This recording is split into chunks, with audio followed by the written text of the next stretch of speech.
Ok. Yo creo que ya estamos conectados. Estamos a punto de conectarnos. Gracias a que me avisó, porque no me había dado cuenta de que estábamos desconectados. Ok. Muy bien. Ya estamos nuevamente en vivo en Facebook. Ok. Muy bien. Continuamos con nuestra presentación.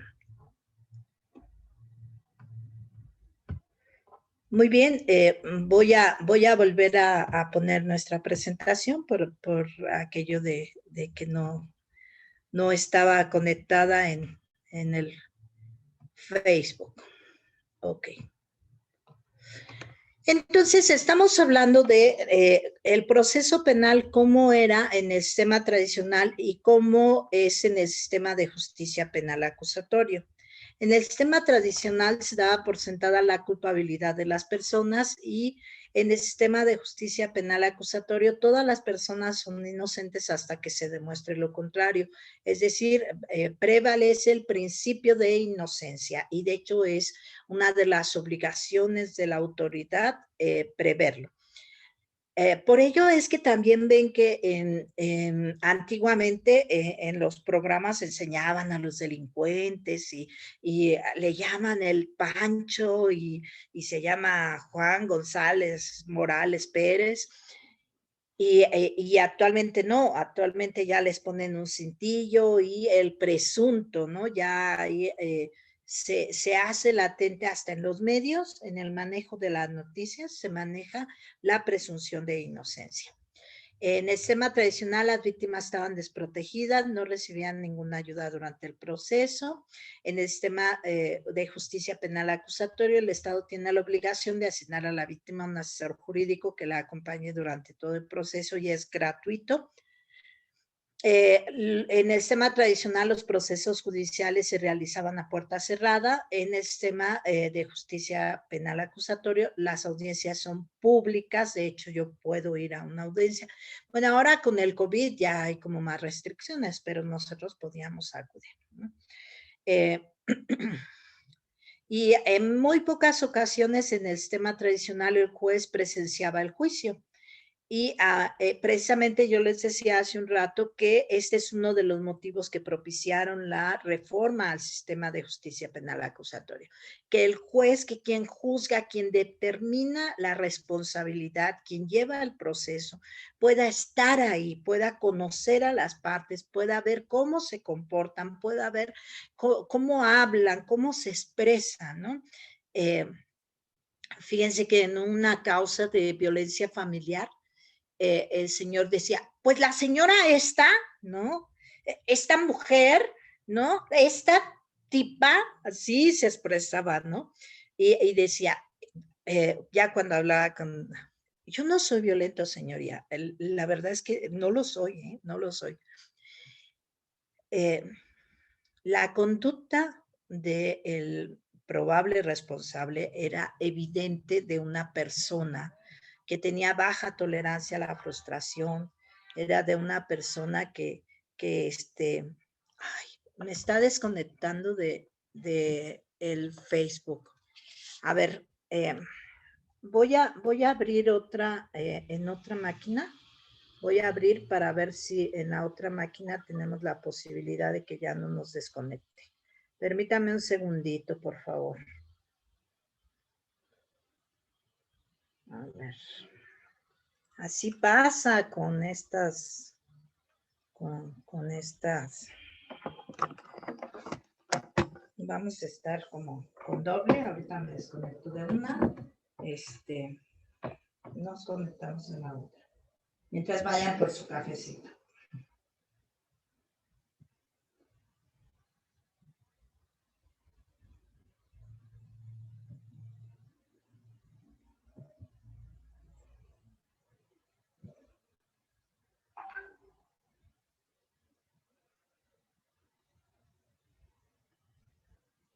Ok. Ya nos estamos uniendo a la... Voy a dejar de conectarme. Me voy a desconectar de este equipo para conectarme en el otro equipo. Yo creo que ese no nos va a hacer groserías. Un momentito.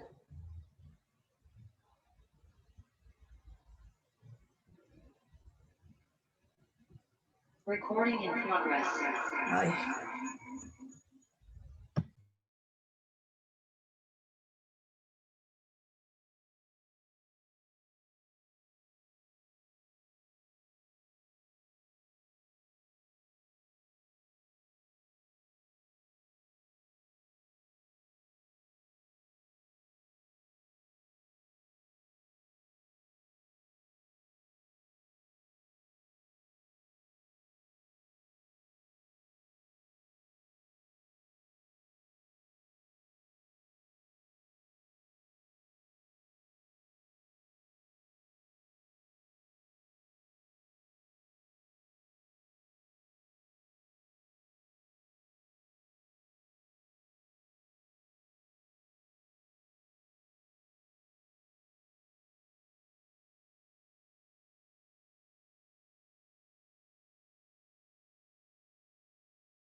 Ay, creo que acabo de dar todo y no estaba activado mi audio. Les voy a poner un video en el cual vamos a poder ver, ya les decía, en nuestra presentación, me voy a regresar a la presentación porque creo que no la vimos, porque estaba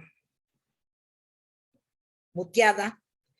El sistema tradicional y el sistema de justicia penal acusatorio, estábamos viendo pues las diferencias entre uno y otro y veíamos que el sistema tradicional se daba por sentada la culpabilidad de las personas, las víctimas estaban desprotegidas, no recibían ayuda durante el proceso judicial, los procesos judiciales se realizaban a puerta cerrada, en muy pocas ocasiones el juez presenciaba el juicio, todos y todas tenían que vivir su proceso en la prisión, la reparación del daño a las víctimas tenía lugar hasta después de dictada la sentencia, la defensa de las víctimas o imputado pues recaía en una persona de confianza sin importar la preparación. En el sistema de justicia penal acusatorio, todas las personas son inocentes hasta que se demuestre lo contrario. Es la presunción de inocencia. El Estado tiene la obligación de asignar a la víctima un asesor jurídico que le acompañe durante todo el proceso y se crea la Comisión Ejecutiva de Atención a Víctimas.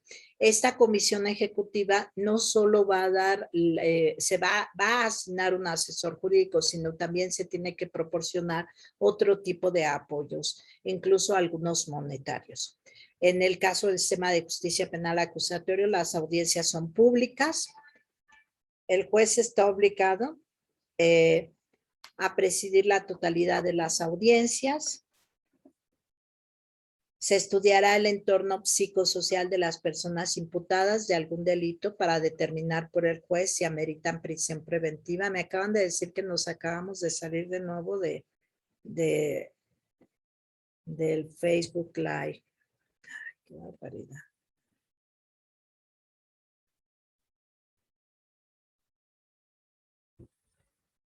Nunca nos había pasado esto. Pero bueno, a veces fallan las redes sociales y hoy nos está pasando, ¿verdad? Ok. Entonces, bueno, en el sistema de justicia penal actual, las audiencias son públicas, el juez está obligado a presidir la totalidad de las audiencias, se estudia el entorno psicosocial de las personas imputadas de algún delito para determinar por el juez si amerita prisión preventiva. Se busca antes de la prisión la reparación integral del daño ocasionado a las víctimas y quienes ejercen esta abogacía, las y los abogados defensores, deberán ser personas tituladas y aptas para el ejercicio del derecho. Les voy a compartir un video. Está un poquito, como 19 minutos, espero que no nos saque del Facebook. Este video nos dice cómo es una audiencia penal, pero ¿por qué se los quiero compartir? Lo que quiero que vean ustedes es cómo ante un profesional indebido, el juez sí le reitera que está realizando una mala actuación, ¿no? Entonces, les voy a compartir el video.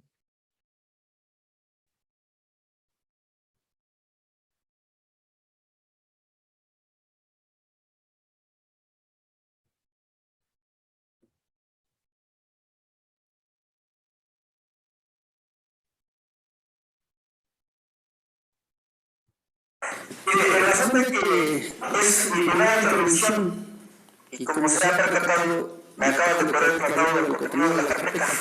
Solicito se me permita hablar con mi defenso a efecto de comentarles ciertas cosas a las que tiene derecho, señor. Otros derechos distintos a los que ya se dijeron saber. Es que va a rendir una declaración, señor. Como sabe, se me dice que no ha platicado con él. Decreté receso, no se limitó su comunicación con su defendido. Sí estoy consciente de que en esta audiencia le corrió un traslado porque es en cumplimiento a una orden de aprehensión, sin embargo también decreté receso a efecto de que se impusiera. ¿Conoce el desarrollo de una audiencia inicial? Así, señoría. Sin ¿Tiene embargo, posibilidad para dar contestación en términos del precepto legal que le he mencionado?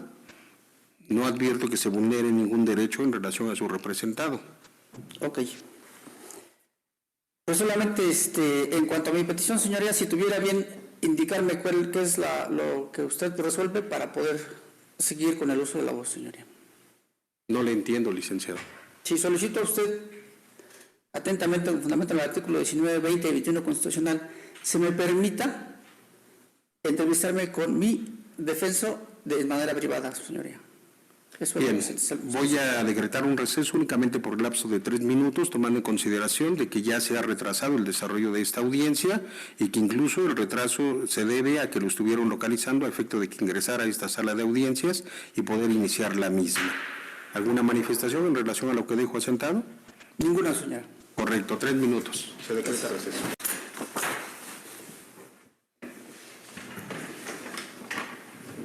Bien, una vez que ha transcurrido el receso, señor, ¿se entabló comunicación con su defensor?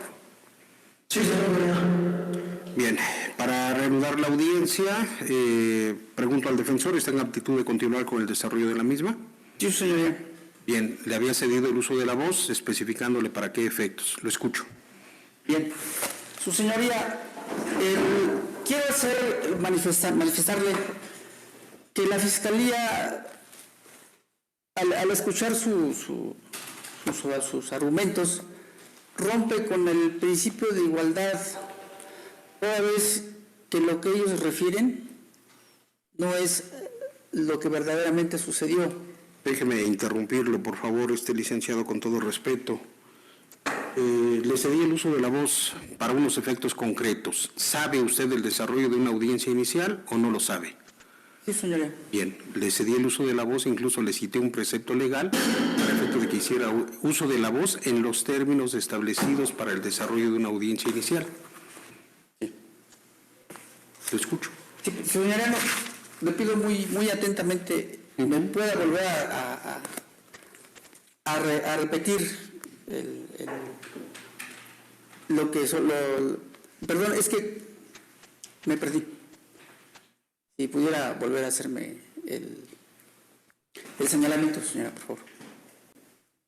Bien, estimo que es innecesario incluso de hacerle cualquier otro señalamiento, porque uno de los requisitos yo considero mínimos para intervenir en una audiencia es precisamente estar atento a su desarrollo. Si no, no puedo advertir cómo va a brindar una defensa adecuada en favor de su representado si ni siquiera está enterado del desarrollo de la misma.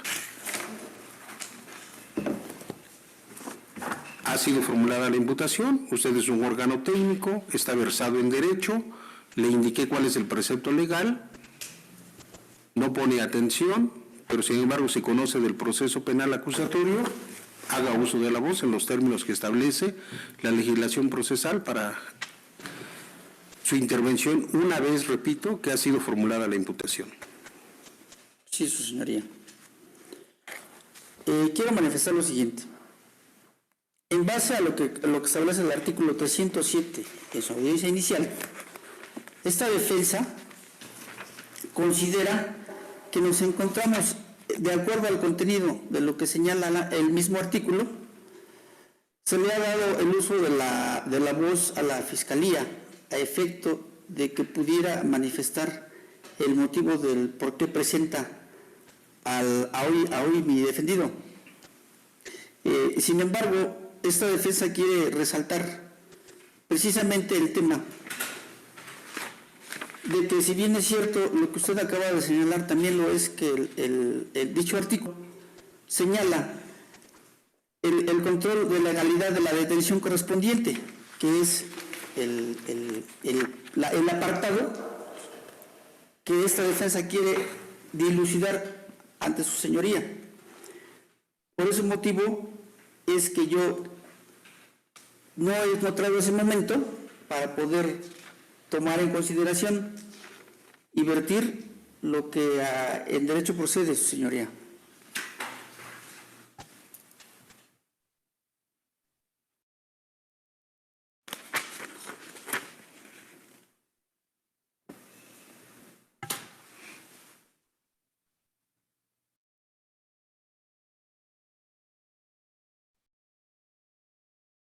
lo tanto, señor, prosigo. Si bien es cierto que la Fiscalía ha señalado una orden de aprehensión, la cual no he encontrado en el contenido de la carpeta, también lo es... Permítame un segundo. Déjeme interrumpirlo porque esto es importante. ¿No encontró usted la orden de aprehensión en la carpeta? La solicitud, señora. La solicitud de esa orden. Bien, para no violentar su derecho, señor,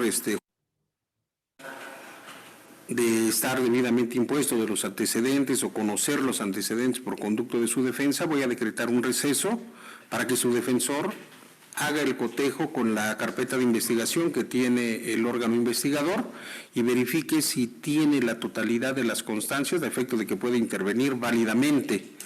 En lo medular, estoy escuchando que usted quiere debatir lo relativo al control de detención, ¿es correcto? Sí, señor. Bien, terminando ese cotejo, el receso va a ser de 5 minutos para que me coteje una a una las constancias que tiene el Ministerio Público y podamos darle continuidad a la audiencia, ya sin retrasos. Le recuerdo, señor defensor, que usted también está obligado en términos del artículo 107 del Código Procedimental aplicable en la materia a conducirse con probidad, es decir, no hacer abuso de los derechos que se consagran en la legislación procesal y constitucional, evitando en todo momento dilaciones innecesarias en relación a una audiencia. Por eso le conmino en este momento para que me indique si tiene necesidad de algo más a efecto de poder desarrollar esta audiencia con la agilidad que el caso requiere y no estar decretando receso tras receso, porque vuelvo a repetir, ya se había decretado uno y no se interrumpió en ningún momento el derecho que tiene de comunicarse con su defendido y volvió a pedir otro receso. En este caso el receso lo estoy decretando por la manifestación de que usted no encuentra constancias en el traslado a los que alude el fiscal. ¿Algo más que requiera, señor defensor? No, señora, eso es todo. Bien, 5 minutos, reanudamos a las 9:34. Bien, señor defensor, continúe usted, por favor, con su argumentación, estando, entiendo, ya en aptitud de hacerlo. ¿Es correcto? Sí, señoría. Bien, lo escucho.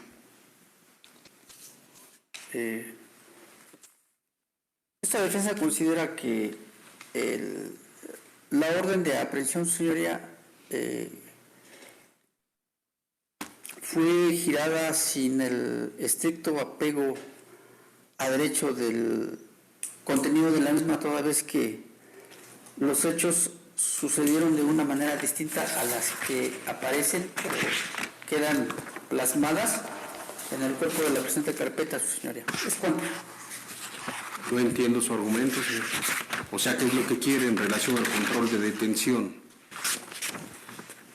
Que la orden que fue girada, desde el punto de vista de esta defensa, fue emitida sin el estricto apego a derechos, señoría. ¿Es cuánto? Por eso, ¿en qué basa esto y cuál es el motivo de ponerlo en conocimiento de este unitario? Bien. ¿Qué es lo que requiere? Sí. Lo baso en la situación de que en el momento procesal oportuno, previo los datos de prueba que pudieran ofrecerse ante la Fiscalía, se podrá acreditar que dichos hechos que señalan o que se plasman en la carpeta fueron completamente distintos. Por tal razón, quiero comentar que ya en el momento procesal se podrá acreditar que dicha orden de aprehensión fue solicitada de manera ilegal. Es decir, no se cumplieron las formalidades esenciales, señoría. Y con el hecho de abundar un poco al tema, comentarle a su señoría que cuando la persona fue detenida y puesta a disposición, se le negó en todo momento el acceso a la información, no se le hizo saber por qué estaba detenido, no se le permitió comunicación con familiar, no se le permitió la comunicación con un abogado, a efecto de que al momento de rendir su entrevista inicial ante la Fiscalía, en ningún ningún momento se me permitió, se lo digo de manera personal. Yo acudí a la Fiscalía y se me negó ese derecho, señoría. Por eso es que comento esta situación.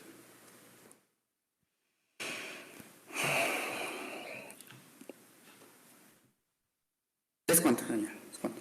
Bien. Desconozco, señor, la forma en que haya usted contratado al abogado que comparece en este momento, pero lo que sí quiero dejarle patente es de que el defensor no tiene ni idea de lo que se refiere a una audiencia inicial. Le vuelvo a repetir, señor, este asunto tiene origen en una orden de aprehensión librada por un juez para efecto de que usted fuese detenido por su probable intervención en el hecho que la ley señala como delito de cometido en agravio de quien en vida respondiera al nombre de... Evidentemente, una orden de aprehensión es librada por un juez atendiendo a las formalidades que rige tanto la Constitución como la legislación procesal, específicamente en los artículos 16, párrafo tercero de la Constitución Federal y artículos 141, fracción 3, 142 y 143 del Código Nacional de Procedimientos Penales. Entonces, un juez ya determinó que es procedente librar esa orden de aprehensión. Una orden de aprehensión se requiere únicamente ser solicitada por el Ministerio Público y es una audiencia que se lleva en forma privada, en su caso, es decir, no se requiere asistencia de defensor alguno, ni del imputado, ni de nadie.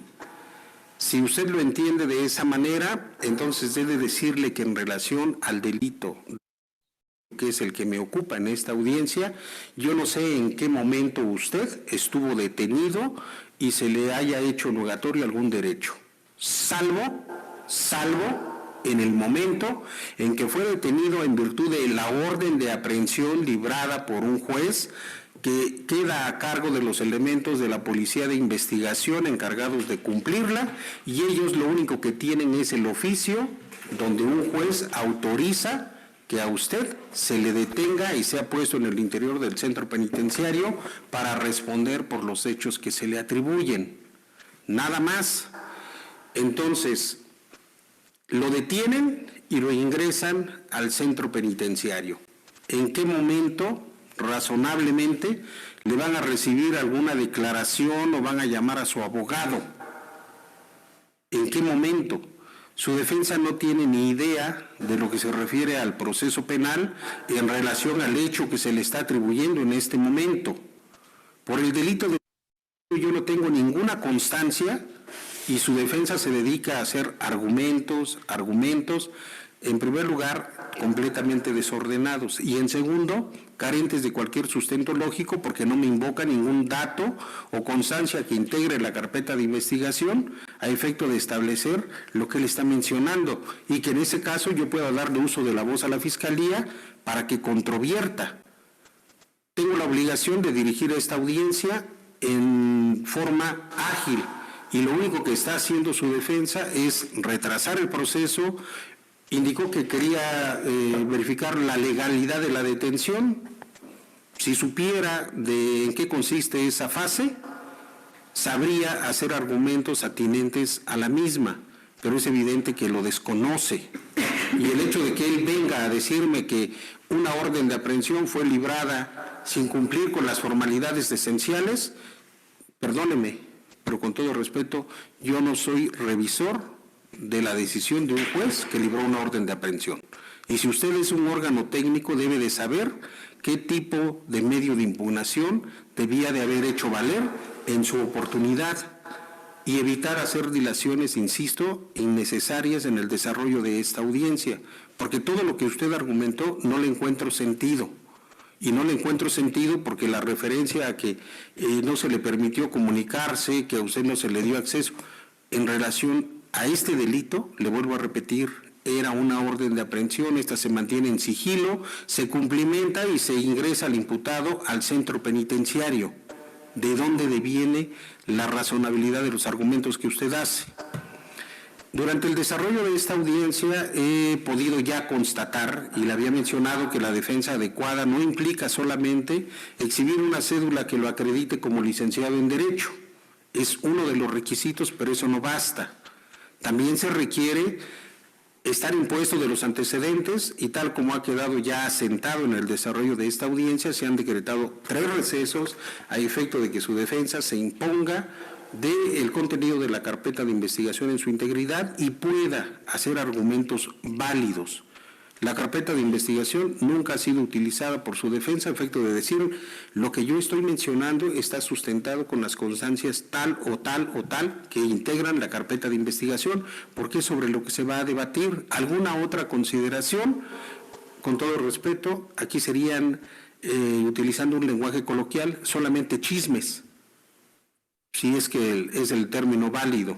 ¿Por qué? Porque entonces nada más lo que yo creo, lo que yo escuché o lo que yo pienso o lo que alguien me dijo es lo que yo vengo a decir, y no es así. Aquí el debate es en relación a lo que tiene la carpeta de investigación y que objetivamente me van a exponer para que yo pueda resolver sobre su situación jurídica. Su defensa indica que quiere hablar del control de detención. No advierto ningún argumento válido en relación a su detención, porque le vuelvo a repetir. Se libró una orden de aprehensión en su contra, se le entregó a los elementos encargados de cumplirla, lo detienen y lo ingresan al centro penitenciario. Se acabó. ¿Alguna referencia a esas circunstancias? No escuché. No escuché nada. Tiene usted el derecho de guardar silencio si quiere hacer alguna manifestación, por eso ya habló con su defensa para que establezcan la estrategia. Sin embargo, dado que ha quedado ya constatado que su defensa no tiene conocimiento de lo que es el sistema penal acusatorio, porque se ha dedicado a retrasar únicamente el desarrollo de la misma, ha hecho manifestaciones completamente inoperantes y fuera de lugar en relación a las etapas que nos ocupa, voy a atender a lo que indica el artículo 121 del Código Nacional de Procedimientos Penales para no hacer nugatorio su derecho a una defensa adecuada, es decir, que lo asista a alguien que tenga conocimiento en materia jurídica del sistema penal acusatorio. Por ello, voy a llamar a la defensa pública para que solamente para esta audiencia colabore con la defensa que usted libremente eligió. Nadie se lo impuso. Ha percibido que en caso de que esta audiencia se tenga que prolongar, a la siguiente sesión nombre usted a cualquier otro defensor que tenga el conocimiento técnico para intervenir en una audiencia como la que nos ocupa. También, en su caso, puede nombrar a la defensa pública que le corresponda en turno, y en caso de que usted insista en continuar con el mismo defensor, he de indicarle que llevaré a cabo la audiencia respetando el derecho que tiene de elegir libremente a su defensa, pero las consecuencias jurídicas en relación a la intervención de su defensa, quien corre el riesgo de sufrir esas consecuencias es usted, que es el único que está privado de su libertad. Todos los demás estamos afuera. El único que está privado de su libertad es usted, y por ende debo de tomar este tipo de previsiones. La audiencia no se ha podido llevar a cabo de manera adecuada porque su defensa desconoce completamente lo relativo al proceso penal acusatorio, específicamente en lo atinente a la audiencia inicial. En relación a lo anterior, decreto receso para que se llame a la defensa pública a efecto de que se le instruya en relación a colaborar con el defensor particular y poder continuar con el desarrollo de esta audiencia. Ok. Tenemos muchos problemas porque creo en Facebook no pudieron ver el video.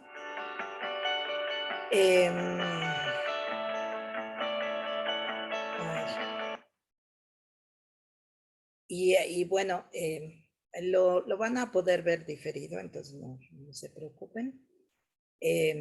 Ahorita les voy a poner, aquí me pidieron el enlace para conectarse por Zoom, se los voy a anotar.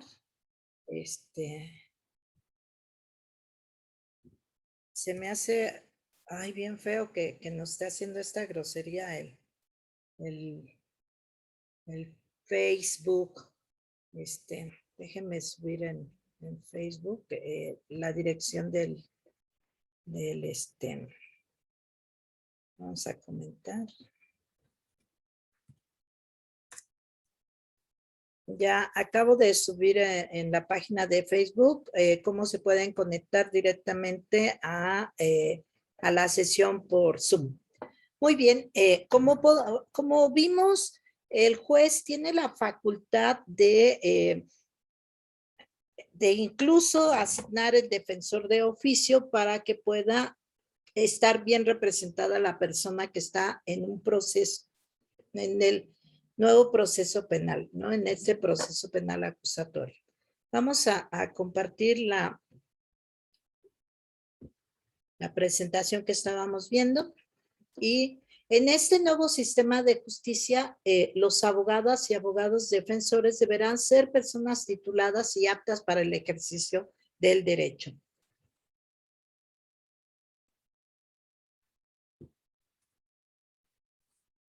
¿Cómo podemos actuar ante estos procesos penales? Bueno, podemos actuar como profesionales ante la fiscalía, ante los jueces, es decir, que tú trabajas en un refugio, que trabajas en una instancia de gobierno y que te citan a comparecer. Trabajas en un hospital y te dicen, a ver, la psicóloga atendió a tal persona y tendrá que venir a decirnos qué fue lo que hizo, ¿no?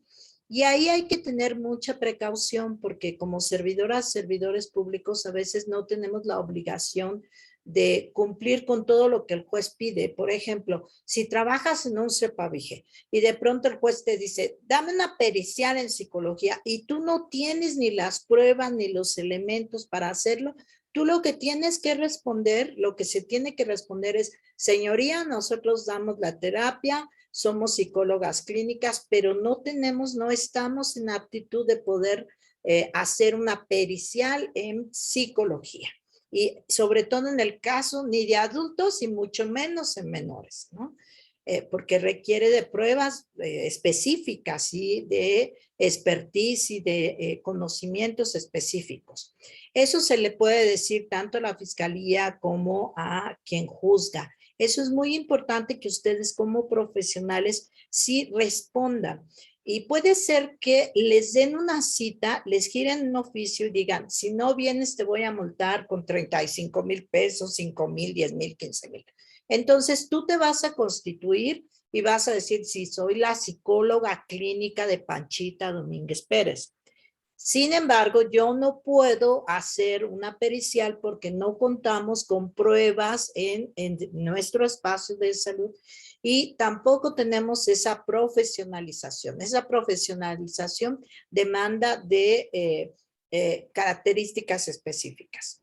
Puede ser que el juzgador diga, no, pues entonces no es psicóloga. Soy psicóloga clínica, pero no soy perito en psicología para atender la demanda que usted me está solicitando, ¿no? Porque recuerden que ya vimos aquí cómo son cómo se desahogan las periciales. Entonces, ustedes van como profesionales a la fiscalía o ante los jueces. Siempre recuerden que tienen que escuchar muy bien lo que la autoridad dice. Este video que acabamos de ver demuestra, bueno, la incapacidad para el abogado. Y bueno, si supieran lo único que tenía que responder, se van de espaldas, ¿no? Para que siguiera, porque era una audiencia inicial, ahí no se iba a ver nada, ahí nada más era que se presentaba como defensor particular con número de cédula tal y con lugar para oír y recibir notificaciones, los ya señalados en el escrito de ley. Y que continúe con la diligencia. Era todo, o sea, en este caso no tenía que decir nada más y que ya se iba a determinar el tiempo de pruebas para dar continuidad al proceso. Es una audiencia inicial. Ahí no es desahogo de pruebas, no se alega nada. Ahí es, bueno, pasa esto. O sea, se acepta y vámonos.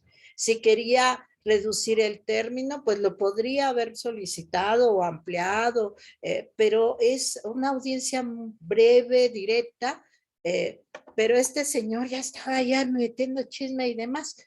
Pero vean la actuación del juez, o sea, el juez dijo, bueno, a ver, ¿quieres A? Te lo doy. ¿Quieres B? Te lo doy. ¿Quieres C? Te lo doy. ¿Quieres D? Te lo doy. Pero sabes que no sé cómo lo contrataste, pero este señor no sabe del sistema de justicia penal actual. Entonces, lo voy a revocar y voy a solicitar se le dé un defensor de oficio para que pueda llevar tu defensa, ¿no? Entonces, si nosotras pues no sabemos pues las etapas del procedimiento, pero si te citan a comparecer, este juez, que puede ser tanto en la fiscalía como el juez de control, puede ser que este juez ya esté desahogando esas pruebas y que te diga, a ver, dígame usted qué vio con esto, o si eres médico te diga, a ver, dime cómo viste a la usuaria, etcétera, etcétera. Tu actuación ante estas fiscalías, o ante los jueces, pues debe de ser así. Lo que tú sabes si te consta y si te piden periciales y no estás en la capacidad de darlos, no lo des. Y puedes negarte a hacerlo. Y especificando que tu labor es ser psicóloga clínica del CEPAVIGE, ¿no? O das intervención en la primaria o en el kinder y no es de periciales. También podemos actuar como peritos en medicina, peritos en psicología, peritos en derecho, ¿no? Dirán ustedes, ¿cómo perito en derecho? Sí, también se puede hacer un análisis pericial en derecho desde los estándares internacionales, desde los criterios de la Corte, desde esta visión psicosocial, ¿no? Un análisis más grande. Puedo no ser la defensora o parte, sino ser una asociación de apoyo a la niñez que tengo elementos que pueden servirle al juzgador. Entonces, a nivel internacional es como una adhesión, ¿no? El ánimo, pero a nivel interno se puede considerar, bueno, una interpretación de la ley. El amicus curiae se llama a nivel internacional. Y acá pues es, comparezco como amigo de la defensa, ¿no? Y como asociación civil especializada, interpreto todo el derecho, hablo de la condición de la niñez, cosas que a veces las y los abogados defensores no trabajan porque incluso no lo conocen, ¿no?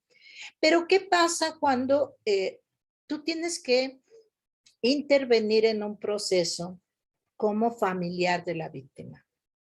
Como madre o como padre o como tío o como amigo de la víctima. Resulta que violaron a mi sobrina. Resulta que abusaron sexualmente de mi hijo, ¿no?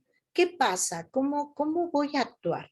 Ahí cambia todo, ¿no? Porque estamos del lado de la víctima. No estamos actuando como profesionales, sino estamos del lado de la víctima.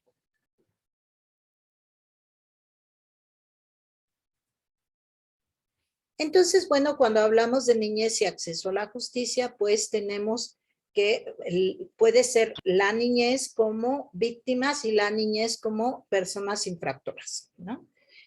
La niñez como víctimas tenemos que focalizarnos en esta visión de niñez al momento de hacer todas las intervenciones. Esta visión de niñez habla de lo que ya hemos hablado acá, el interés superior de la infancia, y todos estos estándares internacionales que vimos en su momento adecuado aquí en este diplomado.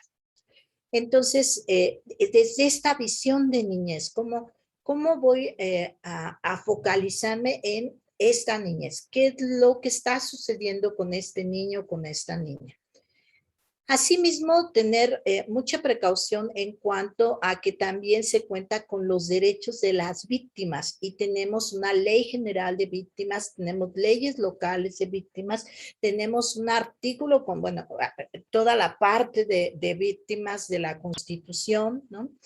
Asimismo, comprender que tenemos todo un apartado de derechos de las niñas, niños y adolescentes, las leyes específicas de niñas, niños y adolescentes, las leyes de justicia para adolescentes, tenemos tenemos toda, a nivel nacional y a nivel internacional, por ejemplo, tenemos la Convención sobre los Derechos del Niño, ¿no? Que es el instrumento internacional que acá ya también vimos, ¿no? Y si se trata de mujeres, pues tenemos, o sea, de niñas y adolescentes, mujeres, tenemos las leyes generales que son específicamente de atención a la violencia de las mujeres. Entonces ahí vamos sumando criterios que pueden fortalecer esta visión de víctima, ¿no? La Ley General de Acceso de las Mujeres a una Vida Libre de Violencia, la Ley General, la Ley de Acceso de las Mujeres a una Vida Libre de Violencia Local, tenemos la CEDAW, la Belém do Pará, si se habla de niñas y adolescentes. Y tenemos, hay un protocolo específico que se emitió el año pasado, que es sobre derechos de niñas, niños, adolescentes, víctimas de delito en condiciones de vulnerabilidad. Ese se los voy a subir al grupo. Ahorita se los voy a poner en el chat para quien lo pueda bajar, pero también se los voy a subir al grupo. Y en cuanto a la niñez como infractores, infractoras, pues tenemos la Ley Nacional de Sistema Integral de Justicia Penal para Adolescentes, que nos habla de 3 grupos etarios por edades. Entonces, el grupo etario número 1 es el grupo de personas adolescentes que por su edad se encuentran comprendidas en un rango de edad de 12 años cumplidos a menos de 14 años. Esta ley de Nacional de Sistema Integral de Justicia para Adolescentes se aplica de personas de 12 años cumplidos a menos de 18 años. Pero dentro de estos rangos de edad, pues tenemos estos 3. El grupo etario número 1, que es de 12 a 14 años. El grupo etario número 2, que es el grupo de personas adolescentes que sus edades se encuentran entre los 14 años cumplidos y que tienen menos de 16 años. Y el grupo etario número 3 es el grupo de personas adolescentes que por su edad se encuentran comprendidos en el rango de edad de 16 años cumplidos, a partir de los 16, a menos de 18 años. ¿Por qué la diferencia? Porque precisamente esta legislación sí les comprende protecciones diferenciadas de acuerdo a las edades. Algunas más, algunas menos, pero sí hay una protección específica.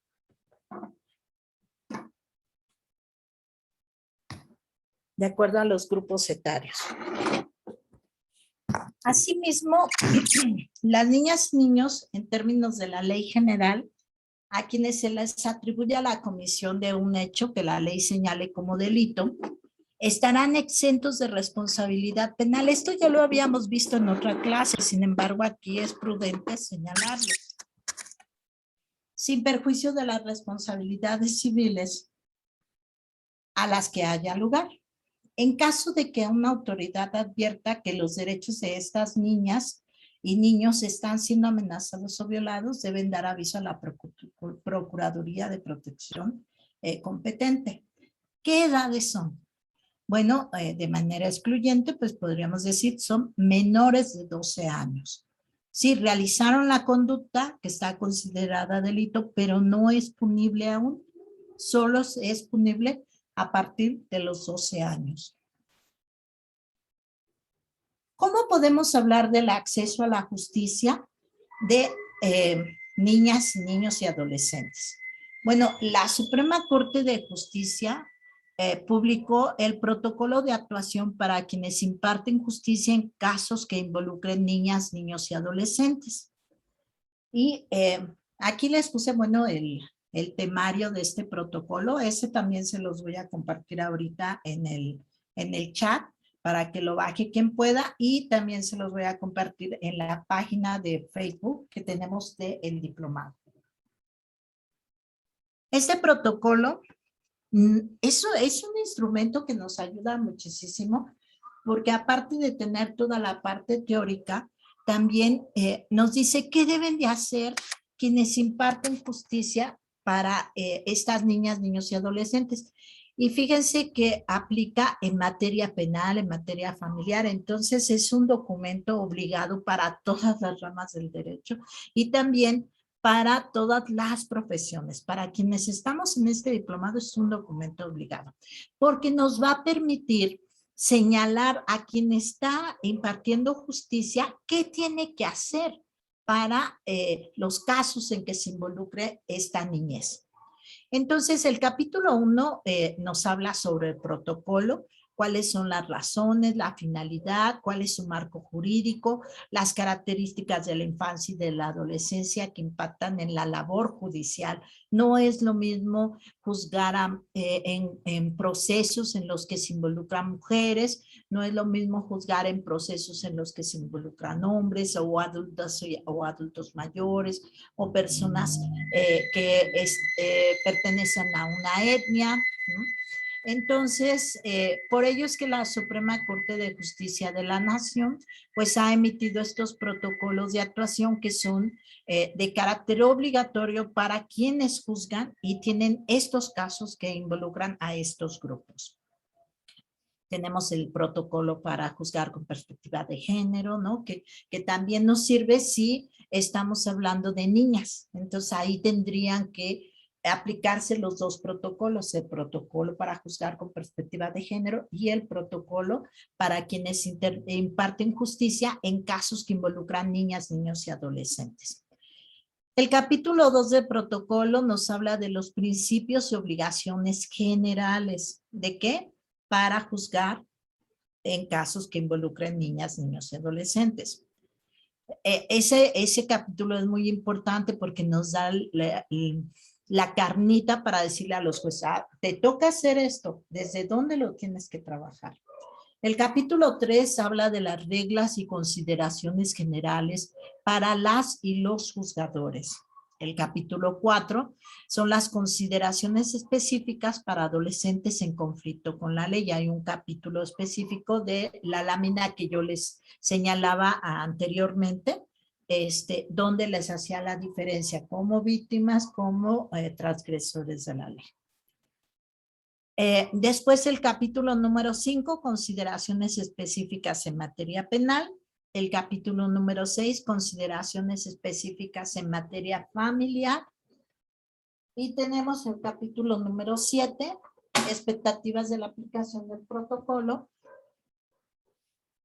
desde donde se espera que las autoridades, quienes juzgan y en procesos en los que están involucrados la niñez y la adolescencia, ¿qué tendrían que ver? ¿Qué tendrían que analizar y cuál es la expectativa de la Suprema Corte de Justicia de la Nación en cuanto a sus proveedores de justicia que imparten justicia para el acceso a la justicia de esta niñez?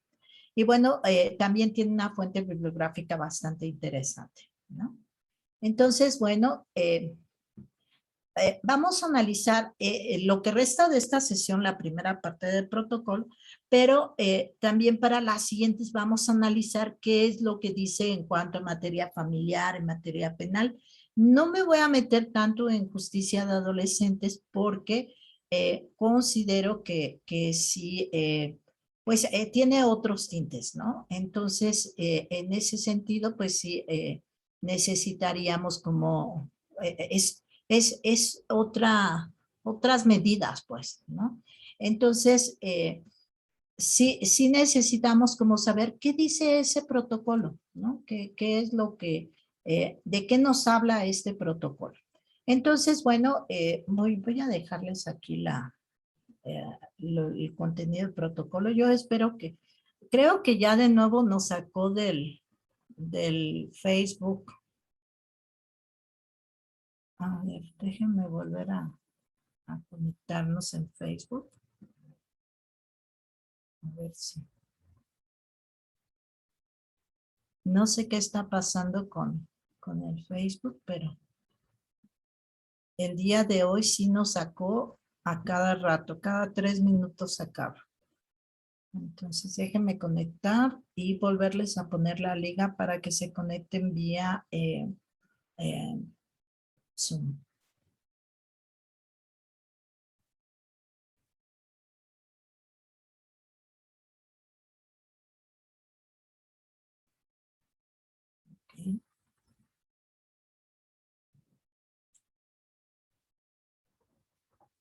ya estamos ahí.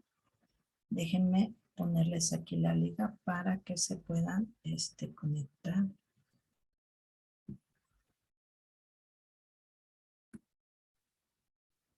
Quienes quieran a nuestra sesión de Zoom.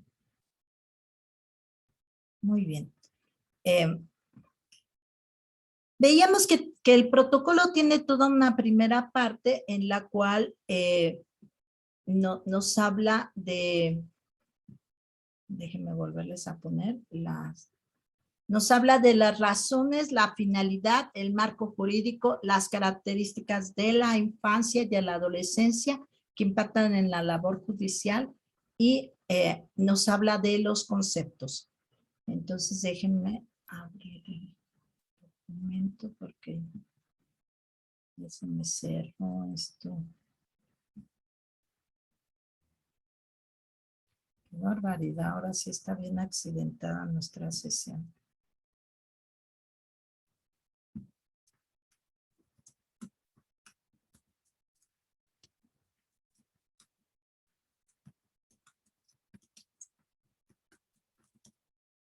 A ver, vamos a bajar la 21.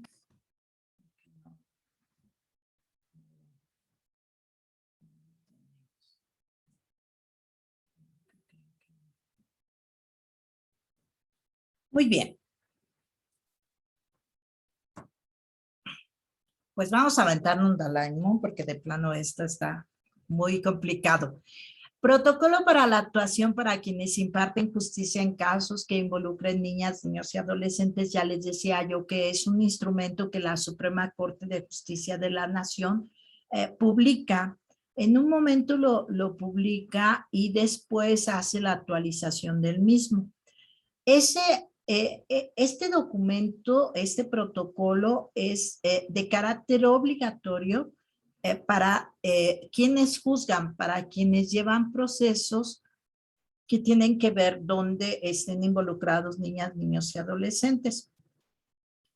Se había hecho una primera versión del protocolo, sin embargo, se realizaron muchas actuaciones, muchos criterios de la Corte y la primera versión del protocolo se emitió en febrero del año 2012. Lo emite la Suprema Corte de Justicia de la Nación y pues el documento necesita una reedición, pero esta reedición pues lo que permite es incorporar tanto los criterios actuales, las reformas que se habían llevado, y también se incorpora la parte de adolescentes en conflicto con la ley en materia penal, y se incorpora el capítulo de derecho familiar, porque en el primer protocolo no se incorporaban estos rubros. Entonces, ¿por qué es que se emite este protocolo? ¿Cuáles son las razones? Bueno, la Suprema Corte de Justicia de la Nación, ya les decía yo, emite protocolos que son como lo mínimo indispensable que quienes juzgan deben realizar para la intervención especializada. Les decía yo, también existe el protocolo para juzgar con perspectiva de género, y desde el momento en el que nosotros actuamos en un proceso donde hay niña o adolescente mujer, podemos invocar ambos protocolos, ¿no? Este protocolo de actuación para quienes imparten justicia en casos que involucren niñas, niños y adolescentes, y el protocolo para juzgar con perspectiva de género. Pero ¿qué pasa si nuestra niña es indígena? También hay un protocolo para especializado. Entonces, tenemos que hacer un cruce y ahí hablamos de la interseccionalidad. O sea, la interseccionalidad es esta categoría de análisis que nos permite ver las condiciones de vulnerabilidad en la cual se encuentra una persona por tener diferentes condiciones que que le pertenecerá a diferentes grupos que han sido vulnerabilizados a lo largo de la historia. No solo es niña, sino es niña indígena. No solo es niña indígena, sino también es niña indígena y con una discapacidad, ¿no? Entonces ya les decía yo que hay el protocolo también para niñas, niños y adolescentes que se encuentren en condición de vulnerabilidad, que es otro protocolo más. Entonces ahorita nos vamos a enfocar en este protocolo de actuación para quienes imparten justicia en casos que involucran niñas, niños y adolescentes, y el motivo por el cual se emite tiene que ver con dos razones fundamentales. La primera tiene que ver con el marco constitucional y las obligaciones del Estado mexicano que se derivan de ese marco constitucional. Y el segundo motivo tiene que ver con las características específicas de la infancia y adolescencia que nos llevan a verles como personas diferentes de las personas adultas y por lo tanto que requieren de una atención especializada, ¿no? Ya les decía, y también ahí incorporamos estos principios de interseccionalidad. En este primer tipo de razones, ya a lo largo de este diplomado hemos hablado de cómo el Estado mexicano ha ratificado de manera soberana múltiples tratados internacionales en materia de derechos humanos, y esto le obliga a asumir obligaciones que tienen que ver con respetar, proteger y garantizar los derechos que ahí están reconocidos. Cuando vimos la Convención sobre los Derechos del Niño, veíamos todas las obligaciones que el Estado mexicano se ha comprometido. Entonces, ese es uno de los motivos por los cuales también se emite este protocolo desde la Suprema Corte de Justicia de la Nación. Y tiene que ver como esta parte del desarrollo que ha tenido el derecho internacional de los derechos humanos. Entonces, existe toda esta gama de instrumentos de carácter específico relativos a diversos grupos de población, y es así como nos encontramos con diversos documentos referidos a niñas, niños y adolescentes. Y estos documentos son los que nos permiten, a partir de esta obligación internacional, tener la obligatoriedad interna, ¿no? Desde este control de convencionalidad. A partir de la reforma del artículo primero constitucional de 2011, empieza a transformarse nuestro derecho. Antiguamente teníamos lo que se llamaba la pirámide de Kelsen. La pirámide de Kelsen era así, una pirámide, y te decía cómo ibas a fundamentar tú y cómo era la competencia y cómo era cómo se tenían que aplicar las leyes. Entonces había una supremacía constitucional y decía leyes federales y leyes locales y así. Esa pirámide ya para este momento es obsoleta. Ahora hablamos de un control de convencionalidad. ¿Qué es eso? Imagínense que tenemos una gran charola y en esta charola, de acuerdo a todos los principios internacionales y a todos los instrumentos internacionales, a nuestro artículo primero constitucional, este control de convencionalidad, imagínense esta charola en la cual vamos a meter la Constitución, los tratados internacionales firmados y ratificados por México, todas los criterios de la Corte Interamericana, toda la jurisprudencia de la Corte que es obligatoria para el país. Ha tenido, a partir de 2011, hemos pasado por una evolución en cuanto a la aplicación del derecho que ha sido muy importante. Tenemos criterios de la Corte que se han emitido a partir de resoluciones de la Corte Interamericana. La Suprema Corte de Justicia de la Nación los ha ido adoptando. Y en este momento podemos decir que en este bloque entra todo, ¿no? Aquellos que todavía hablan de la supremacía constitucional, pues ya es una visión anacrónica con regresión a lo salvaje del derecho, ¿no?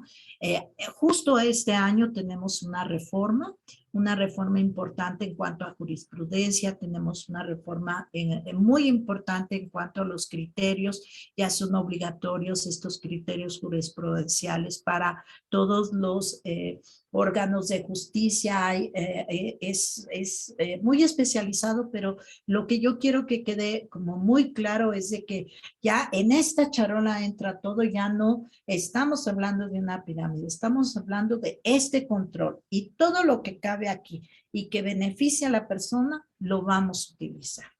Entonces, en ese sentido, pues, reconociendo que la infancia supone sujetos y sujetas de pleno derecho, que también supone personas que están en condiciones de vulnerabilidad con respecto a las personas adultas, que también supone que muchas ocasiones las personas adultas que deberían de cuidar y proteger a esa infancia son quienes les violentan sus derechos y quienes ocasionan actos de violencia en contra de esta niñez.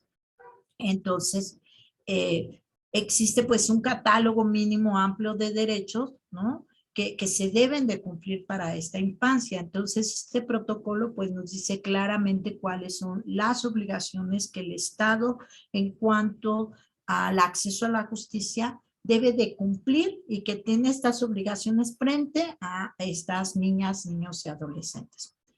Uno de los derechos reconocidos pues obviamente es el acceso a la justicia, que garantiza a todas las personas, pues incluida la niñez y la adolescencia, la posibilidad de acudir a tribunales en casos de vulneración de sus derechos. Y si se entiende de manera más amplia, pues el derecho de acceso a la justicia no solo es un derecho en sí mismo, sino también una vía para la exigencia judicial de otros derechos, lo que lo hace pues un derecho de enorme importancia. Tengo derecho a la justicia, tengo derecho al acceso a una vida libre de violencia, pero para que pase eso, a veces va a tener que ser necesario que se aplique este acceso a la justicia. Además, los instrumentos internacionales reconocen otros derechos como a la supervivencia, derecho al desarrollo, cuya garantía, si bien no se ubica directamente en los órganos judiciales, sí es pues de necesaria referencia para concretar el interés superior o el derecho a ser oído y a ser escuchado en juicio y a escuchar a sus opiniones y que sean estas opiniones tomadas en cuenta y que tienen una aplicación en múltiples ámbitos. Y obvio, uno de ellos pues es el ámbito judicial. Durante lo largo de este diplomado hemos visto momentos en los cuales es necesario la escucha de menores, donde hemos hablado del interés superior de la infancia y bueno, para este protocolo que tiene que ver con este acceso a la justicia y lo que tienen que realizar los proveedores de esta justicia cuando hay casos específicos de niñas, niñas y adolescentes, cobra realmente relevancia pues este principio de interés superior de la infancia y el derecho a ser escuchada y escuchado en juicio. Y bueno, las obligaciones del Estado, pues se desprenden de estos tratados internacionales, pero también, como les digo, de esta reforma constitucional en derechos humanos que explicitó la obligación del mismo Estado de garantizar a todas las personas los derechos humanos reconocidos en la Constitución, en los tratados internacionales, de los que es parte y de los que haya firmado y ratificado. En ese sentido, pues la obligación de todas las autoridades que lo conforman de hacer realidad los derechos incluidos en estos instrumentos. Recuerden que el artículo 1 constitucional dice deberán de difundir, respetar e incluso nos dice que será responsable si se violentan los derechos. Entonces, además, pues esta reforma constitucional pues incluyó el principio de interpretación conforme, que ya les he hablado de eso, de acuerdo con el cual todas las disposiciones normativas de nuestro sistema jurídico deben sujetarse, deben ajustarse a la Constitución y a los tratados sobre derechos humanos. Y en ese sentido es conforme a estos instrumentos internacionales. Y en este contexto, la Suprema Corte de Justicia de la Nación, en el expediente Varios 912 del año 2000, determinó el deber de todos los jueces mexicanos de llevar a cabo lo que se conoce como el control de convencionalidad ex oficio. Es decir, tienes que interpretar de acuerdo a estas convenciones, a estas leyes internacionales, siempre. O sea, ex oficio es a fuerzas, ¿no? En el marco de sus respectivas competencias. Y con ello, pues la Corte abre la puerta para un control difuso y para que los jueces del país ajusten el actuar de toda autoridad de acuerdo al marco normativo de fuente local como de origen internacional. Entonces, bueno, en resumen, pues tenemos un marco constitucional que reitera el deber de garantizar los derechos humanos reconocidos en los tratados internacionales y que establece el deber de ajustar nuestro marco normativo interno de conformidad con con esa visión internacional. Y reiterando el sentido de la Constitución, su mayor interpretación ha sido determinar que la magistratura y judicatura deben hacer un control de las normas y actos de autoridad en correspondencia con estas normas de origen interno y con estas normas de origen internacional. Por otro lado, ya veíamos en una de las clases que también el Comité de la Convención sobre los Derechos del Niño emite recomendaciones. Entonces, no solo eso, sino también tenemos todas las sentencias de la Corte, tenemos los criterios de la Corte Interamericana, ¿no? Entonces, todo esto nos obliga a que quienes proveen justicia tengan que tomar en consideración no solo el derecho interno, no solo la Constitución, sino también estas normas de origen internacional.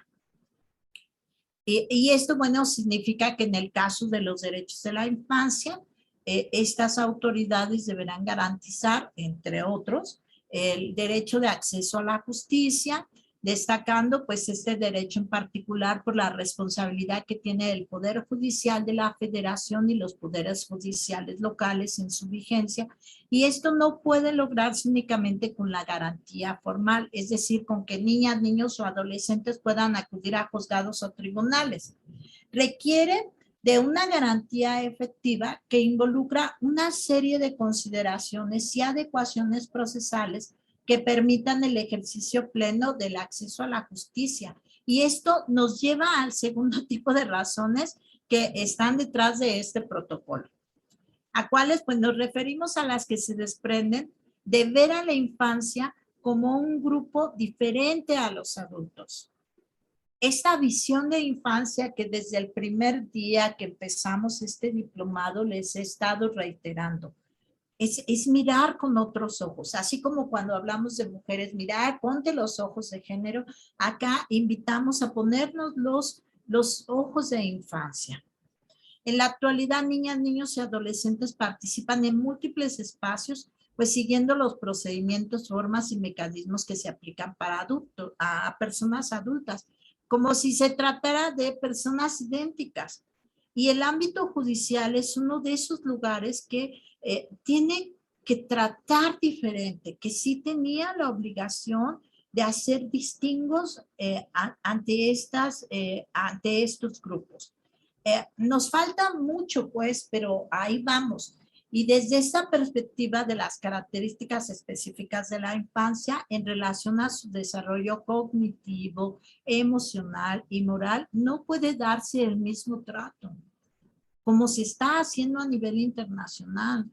O sea, no podemos dar el mismo trato. ¿Por qué? Porque no es lo mismo tratar igual a quienes son desiguales. Entonces, sí necesitamos que estos órganos proveedores de justicia reconozcan esta visión de infancia. La infancia tiene características específicas, estructurales, es decir, obedecen a la etapa de desarrollo en que se encuentran, que son muy distintas a las de las y los adultos. Si estas características no repercutieran en la forma en que la niñez o la adolescencia participa en un proceso judicial, pues serían irrelevantes. Sin embargo, lo que ocurre es que sí impactan y de manera determinante. Y cómo participan es en la forma en la que rinden sus testimonios, cómo se toma a consideración su declaración, ¿no? Por ejemplo, en algunos procesos donde la infancia dice, mi mamá me pega, ella me dice groserías, me fracturó el brazo.